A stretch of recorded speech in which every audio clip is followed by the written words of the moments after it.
ضلع خیرپور. اور مجاہدین نے پورے سندھ میں انگریز کا جینا حرام کر دیا. پیر پگاڑا کے دور میں سید احمد شاہ بریلوی شہید, شاہ اسماعیل شہید کے مجاہدین کے قافلے سکھوں سے لڑنے کے لیے جب اس زمانے میں صوبہ سعد مدوجہ خیبر پختون خیبر خواہ جاتے ہوئے سندھ میں سے داخل ہوئے تو پیر پگاڑا نے اسلامی روایت پر عمل کرتے ہوئے بھاری امداد اپنے مجاہدین بھی ساتھ دیے. اس سے قبل تالپور سے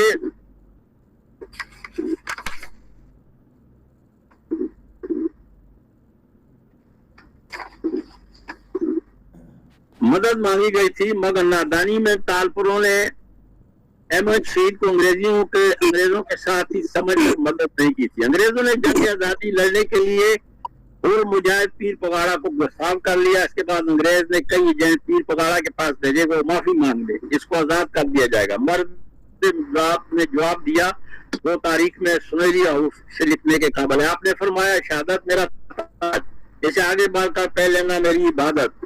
ہم نے صرف آزادی کو چاہا, ہم نے صرف آزادی کو چاہا, یہ کوئی جرم نہیں ہے. ظالم سے معافی نہیں مانگ سکتے, ہم صرف اپنے رب سے معافی مانگتے ہیں. پیر صاحب جب بنگلہ سانگر سندھ میں جب ملٹری کورٹ میں مقدمہ چلا تو ملٹری کورٹ میں آپ نے بیزاری اور بے رغبتی کا اظہار کیا جو حریت پسندوں مجاہدین کی شان ہے. آپ نے مسکراتے ہوئے پھانسی کا پھندا گلے میں ڈالنا پسند کیا, لیکن کافر کی غلامی اور جبر سے معافی مانگنے کو ہر کے گوارا نہ ہوا. بغاوت کے اظہار میں جارج شیجم کے نمائندے نے موت کی سزا مکمل کی. بالآخر 1943 کو فجر کے وقت سینٹرل جیل حیدرآباد میں مرد ہور کو پھانسی پر چڑھا دیا. پیر بگاڑا کی تحریک شروع کردہ طریق اب بھی موجود ہے. آخری پیرا. میں اسلامی تاریخ کا طالب علم ہوں, میرے کالم اخبار میں شائع ہوتے رہتے ہیں. قلم کارواں ہلکا ذکر فکر کے منتظم محترم جناب ڈاکٹر یاسر حسین الخطی صاحب نے سبق کے بارے میں واقعات تلاش کر کے قلم کارواں فکر فکر کے ناظرین کے سامنے پیش کرنے کی کوشش کی ہے. یہ چند واقعات ہمیں بتاتے ہیں کہ صحیح تصوف کے ماننے والے جہادی بھی ہوتے ہیں. اللہ کے دین کو اللہ کی زمین پر نافذ کرنے کے لیے میں نے جہاد میں اتر کر دشمنان اسلام کے خلاف جہاد کرتے ہیں. ایسی جہادی تصوف والوں کو علامہ اقبال نے بھی اپنے اشعار میں تعریف کی ہے. یہ کچھ نام نہاد تصوف والوں نے موجودہ زمانے میں تصوف کو بدنام کر دیا ہے. تصوف کو اصلی راستے پر واپس لانے کے لیے علم قلم کو اٹھ کر اس کی اصلاح کرنے کے لیے کام کرنا چاہیے. اسی سلسلے میں قلم کارواں اسلام آباد میں ہفتہ وار ہلکا ذکر فکر ہر جمعرات کو رات 10 بجے جیسے آج ہو رہا ہے آن ایئر کرنا شروع کر رکھا ہے. قلم کاروان انتظامیہ تمام اہل علم کو اس حلقے میں شریک ہو کر تصوف کے اصلی چہرے کو عوام کے سامنے پیش کرنے کی دعوت دیتی ہے. شکریہ. جی ماشاءاللہ جی میر صاحب, آپ نے مختصر مگر جامع انداز کے ساتھ صوفیانہ جہادی خدمات کو پیش کیا. اللہ تبارک و تعالیٰ آپ کی زندگی میں مزید رحمتوں اور برکتوں کا نزول فرمائے. تو اب حاضرین محفل سے گزارش ہے کہ جو خواتین و حضرات سوال کرنا چاہیں تو ہاتھ کا نشان بنائیں, تو ان کو دعوت دیتے ہیں کہ میر صاحب سے سوال کر سکتے ہیں, آپ وہ اس کا جواب دیں گے.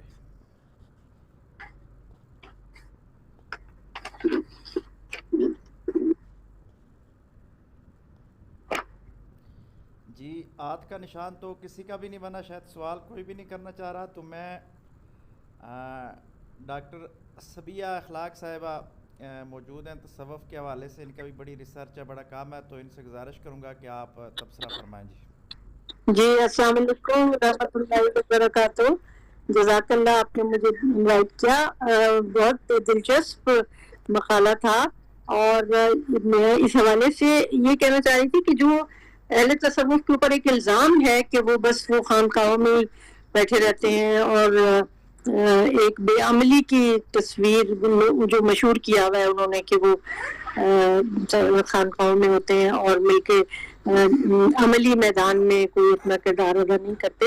تو آپ کے مقالے سے یہ غلط فہمی دور ہوتی ہے, اور ہمیں یہ پتہ چلتا ہے کہ وہ لوگ بھی اس قسم کے آزادی کی تحریکوں میں اور جہادی کارناموں میں انہوں نے بھی اپنے کردار ادا کیے ہیں, انہوں نے قربانیاں بھی پیش کی ہیں اور اپنے اس میں تاریخ رقم کی ہے.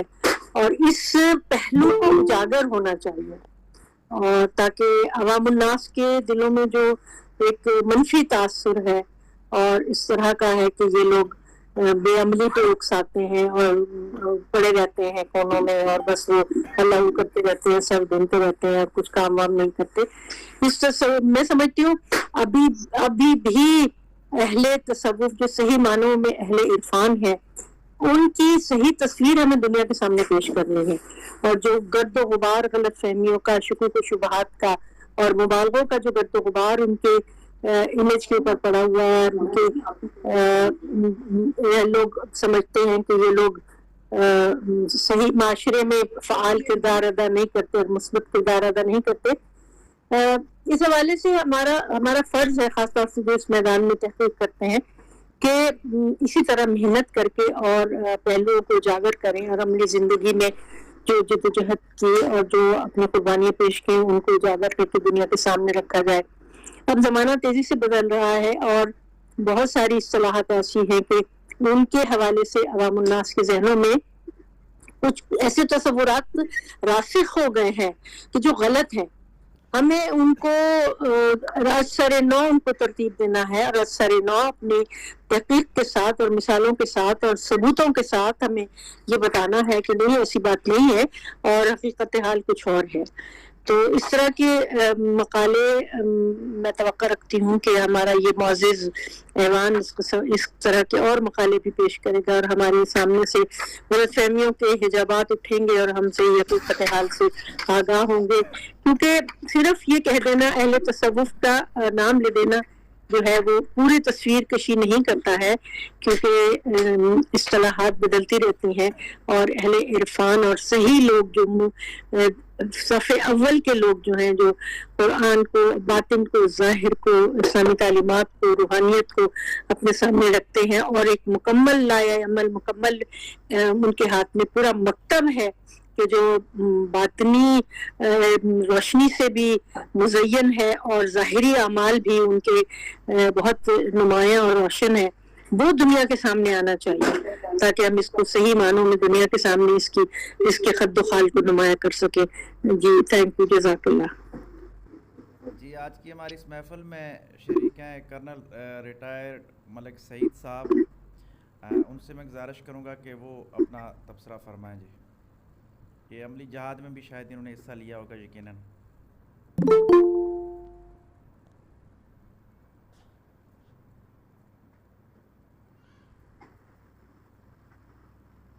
جی ملک سعید صاحب اگر تبصرہ نہیں کرنا چاہ رہے تو پھر میں گزارش کروں گا علامہ کاشف نور صاحب سے کہ وہ اپنا تبصرہ فرمائیں. جی السلام علیکم ورحمۃ اللہ وبرکاتہ. جی وعلیکم السلام. میں اس لیے کوئی خاص تبصرہ نہیں کر سکتا ہوں فی الوقت کیونکہ میں نے لیکچر کو پورا سنا ہی نہیں ہے، بس درمیان میں آیا تھا تو مہمان آ گئے، مجھے فوراً جانا پڑا، اس لیے معذرت خواہ ہوں.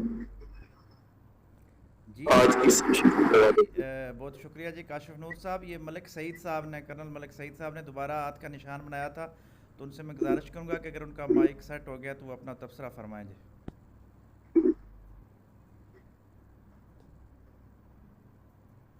جی ڈاکٹر ندیم اسحاق خان صاحب نے اپنے ہاتھ کا نشان بنایا، تو میں ان سے گزارش کرتا ہوں کہ وہ اپنا تبصرہ فرمائیں.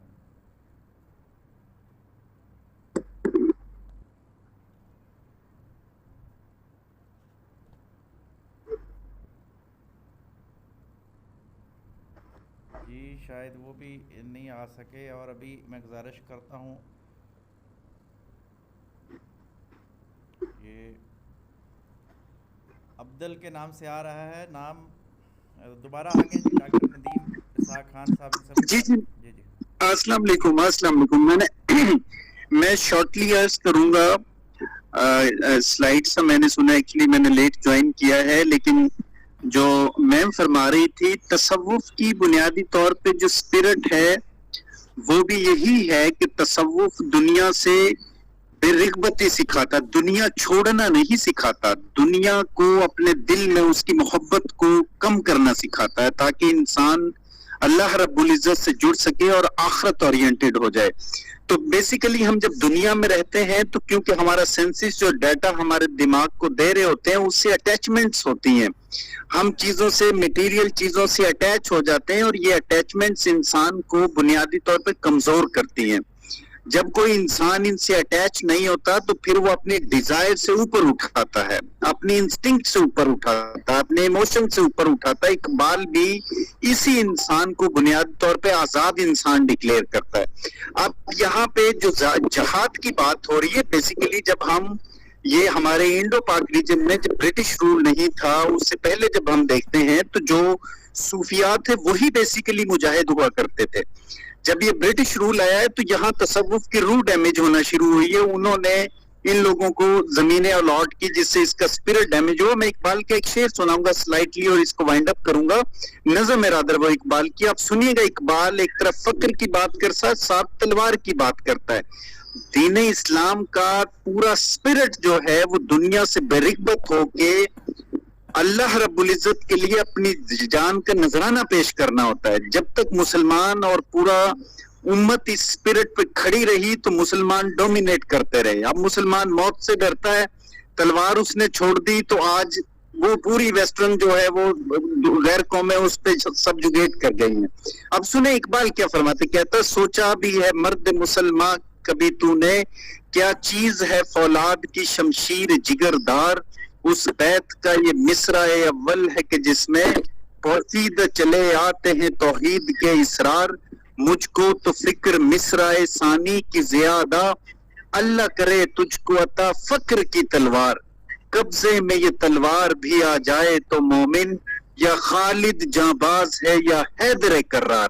اب دیکھا نا کہ جب انسان میٹیریل چیزوں سے اٹیچ ہوتا ہے تو بنیادی طور پر کہاں تلوار میں اثر ہوتا ہے. وہ جب پاکستان میں یہ پی ٹی آئی رجیم کی گورنمنٹ تھی تو اس وقت یہ ارتگل چلا کرتا تھا. تو لٹرلی مجھے آج بھی وہ بمسی کے ڈائلاگ یاد ہیں.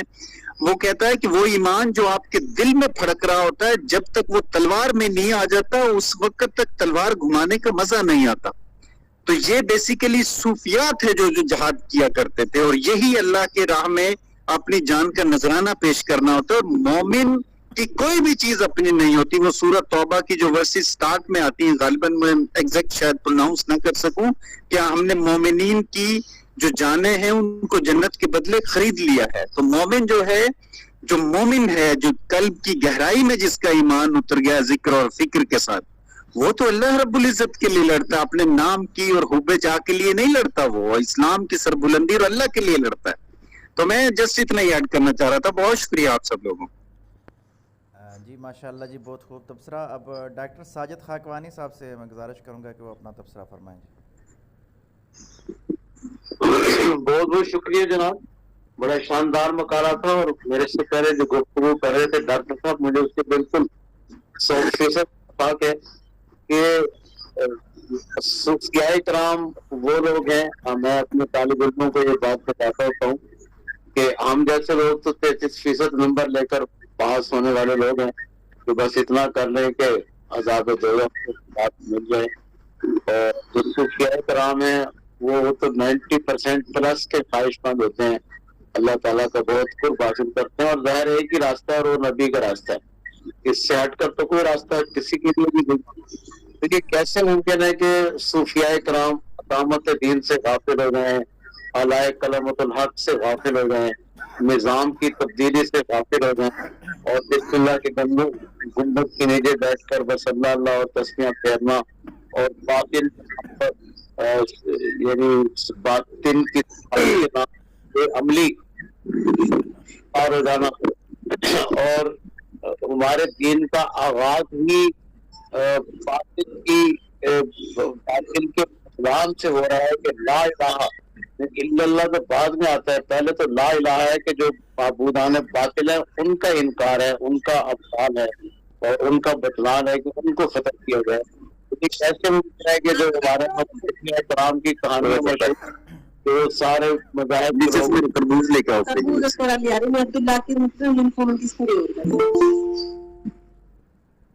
کہ سارے مذاہب کے لوگوں کے لیے ان کے دل میں بڑا نرم گوشہ تھا, اور سب مذاہب کے لوگ ان کے پاس آ کر بیٹھتے تھے